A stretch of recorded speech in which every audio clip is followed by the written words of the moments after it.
Hello বন্ধুরা, সবাই কেমন আছো? আমরা খুব ভালো আছি। আমি শিওর যে তোমরাও খুব ভালো আছো, কেননা কলকাতায় বৃষ্টি হয়েছে। হ্যাঁ, ওখানের ওয়েদার এখন দুদিন খুব ভালোই থাকবে, বৃষ্টি। তারপরে তো ব্যাস আবার বৃষ্টির পরে গরম, আবার বৃষ্টি আয়, তারপর আবার ঝড় বৃষ্টি। তো চলো, আজকে তোমাদের সঙ্গে একটা খুব ভালো ভিডিও শেয়ার করি। ভিডিওটা অনেক দিন আগে যদিও, কিন্তু আমার পোস্ট করা হয়নি, ভুলেই গিয়েছিলাম। তো এডিট করে রাখা ছিল, কিন্তু পোস্ট করা হয়নি। এটা হচ্ছে আমাদের লাইফের ফার্স্ট লং ড্রাইভ। তো আবুধাবি থেকে আমরা যাচ্ছি ওমান। আমরা চলে এসেছি কিন্তু একদম বর্ডারে, আবুধাবির বর্ডার। এটা হচ্ছে খাতাম বর্ডার। আমরা গিয়েছিলাম খাতাম বর্ডার দিয়ে।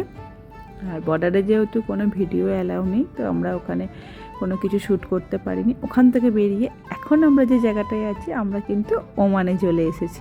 বর্ডার ক্রস করেছি আমরা কিন্তু বেশ অনেকক্ষণই হলো। আর বর্ডারে ঢোকার আগেই কিন্তু আমরা পুরো ফিউল একদম ফুল করে নিয়েছি, কারণ এই রাস্তায় কোনো কিন্তু পেট্রোল পাম্প সামনাসামনি ছিল না। আর যারা এই ধরনের লং ড্রাইভে যায়, তারা কিন্তু একটা জিনিস মাথায় রাখতে হবে, যে সবসময় কিন্তু ট্যাঙ্ক ফুল করে নিতে হবে আর জলটা একটু কম খেতে হবে। তো বেরোবার আগেই মোটামুটি আমরা প্ল্যানিং করেই নিয়েছিলাম যে কোথায় কীরকমভাবে কোথায় একটু দাঁড়ানো হবে, কোথায় খাওয়া হবে। আর আমরা যেদিনকে ট্রাভেল করছিলাম সেদিনে কিন্তু এখানে রামাদান চলছিল, তো সেই জন্য বাইরে খাওয়াটা অ্যালাউ ছিল না। আর আমরা চেষ্টা করেছি একটা সেফ জায়গা দেখে ঠিকঠাকভাবে ব্রেকফাস্টটা করে নেওয়া, কারণ আমরা মোটামুটি সকাল 6টা থেকে 6:30 এরকম সময় বাড়ি থেকে বেরিয়ে পড়েছিলাম। আর একদম ঠিক অ্যালেন বর্ডার, খাতাম যে বর্ডারটা, এটা হচ্ছে অ্যালেন হয়ে। তো অ্যালেনে বর্ডারে ঢোকার আগেই আমরা ফিউলটা পুরো ভরে নিয়েছিলাম। আর তারপরে এদিকে বর্ডার ক্রস করে বেশ কিছুটা আসার পরেও কিন্তু পেট্রোল পাম্প আছে। তো যারা মনে করছো যে তোমরা বর্ডার ক্রস করে পেট্রোল ভরবে, তারা কিন্তু সেটা করতেই পারো। তবে হ্যাঁ, অবশ্যই আগে থাকতে কিন্তু একটু প্ল্যানিংটা করে নিও, ওটা কিন্তু খুব মাস্ট। আর খুব যে ঘন ঘন আমাদের সিটির মতো, বা আমরা যেমন দুবাই আবুধাবিতে যেরকম খুব কাছাকাছি পেট্রোল পাম্প পাই, এই রাস্তায় কিন্তু সেটা নেই। এই রাস্তাটা কিন্তু অসাধারণ দেখতে লাগছিল, আর ভিউগুলো তো বলার কথা নয়। আর এটা যেহেতু আমাদের ফার্স্ট টাইম, যেমন আমরা নার্ভাসও ছিলাম, কারণ যেহেতু বাচ্চা নিয়ে যাচ্ছি, ওদের কী অসুবিধা হবে, খিদে পাবে, ওদের টয়লেটেরও ব্যাপার রয়েছে, সব রকম অনেক রকম নিয়ে কিন্তু একটু টেন্স তো ছিলামই। আর যে ড্রাইভ করছে তারও কিন্তু এটা ফার্স্ট টাইম, তো তারও একটু নার্ভাসনেস রয়েছে যে পুরোপুরি যেতে পারবো কি না। এইভাবে দেখো রাস্তায় কিন্তু যেতে যেতে হঠাৎ করে দেখলাম গাড়িগুলো সবাই খুব ব্রেক করলো কি না। এই যে দেখো এখানে ভেড়াগুলো ছিল, এরা কিন্তু রাস্তায় চলে এসেছিলো।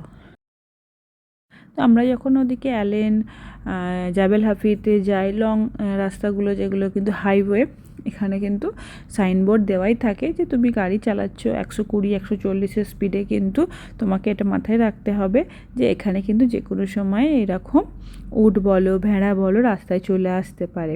এবং সেরকম যদি কিছু হয় এবং তোমার যদি লাক খারাপ থাকে এবং যদি কোনোভাবে এটা অ্যাক্সিডেন্ট হয়ে যায়, তাহলে কিন্তু তোমার খুব বড়সড় একটা ফাইন লাগবে।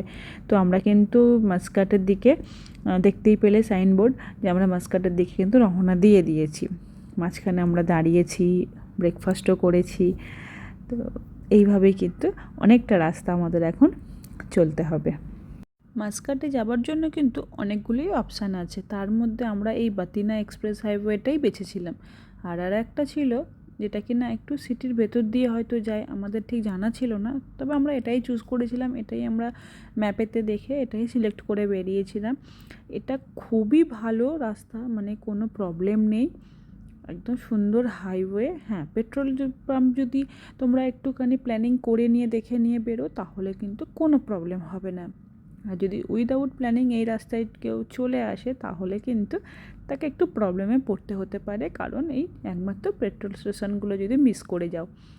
আর এখানে রাস্তার একটা জিনিসের নেগেটিভ, যে পেট্রোল স্টেশনগুলো কিন্তু সব কটা কিন্তু হাইওয়ের একদম পাশে নেই। তো উইদাউট ম্যাপ কিন্তু যাওয়া সম্ভব তো অবশ্যই নয়। আর পেট্রোল স্টেশন যদি কেউ মিস করেছো, তাহলে কিন্তু তার খুবই বড় প্রবলেম হতে পারে। বর্ডারের প্রসেস কিন্তু খুবই ভালো এবং খুব স্মুথলিও হয়ে গিয়েছে। খুব মিনিমাম রিকোয়ারমেন্ট, এখানে ভিসা কিন্তু লাগে না ওইভাবে, কিন্তু ভিসার জন্য আগে থাকতে অ্যাপ্লাই করতে লাগে না, অন অ্যারাইভাল ভিসা পাওয়া যায়। আর সবথেকে বড় কথা যে খুব স্মুথলি হয়ে গেল আমাদের, ইভেন গাড়ি থেকে প্রথম দিকে তো নামতেই হয়নি, একবার ওমান বর্ডারের দিকে এসে জাস্ট একবার গাড়ি থেকে নামতে হয়েছিল।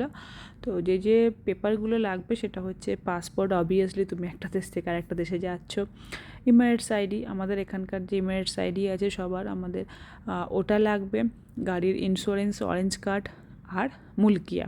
ইভেন এরা কিন্তু লাইসেন্সও দেখতে চাইলো না, ওই মুলকিয়াটা দিয়েই হয়ে গেল। ইউএই থেকে এক্সিট করার জন্য কিন্তু 35 দিরহাম করে লেগেছিল, ইভেন আমাদের গাড়ির জন্য 35 পে করতে হয়েছিল।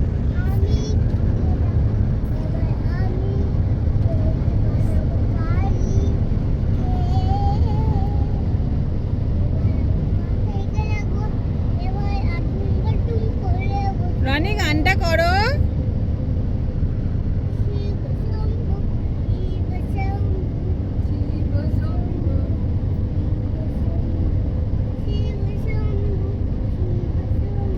ওই গানটা করো, কাল রাত আয়া চল। ওই আমি একটু শুনবো, দেখি না মুখটা। ঘরের ভেতরে আছে, আমাকে একবার মুখটা দেখাও, আমি কৌদিদিকে দেখতে। করো গানটা করো।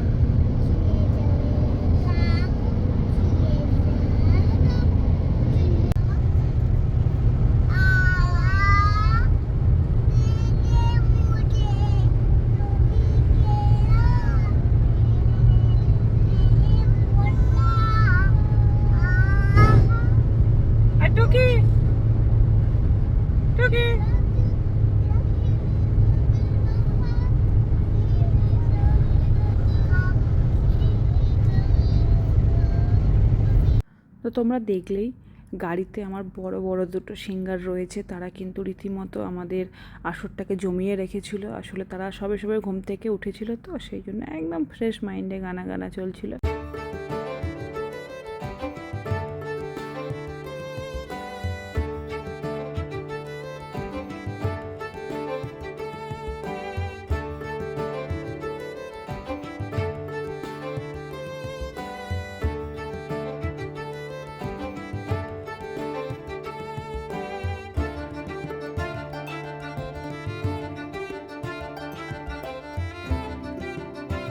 ফাইনালি আমরা মাস্কাট চলে এলাম, কোনো কিন্তু প্রবলেম ছাড়া।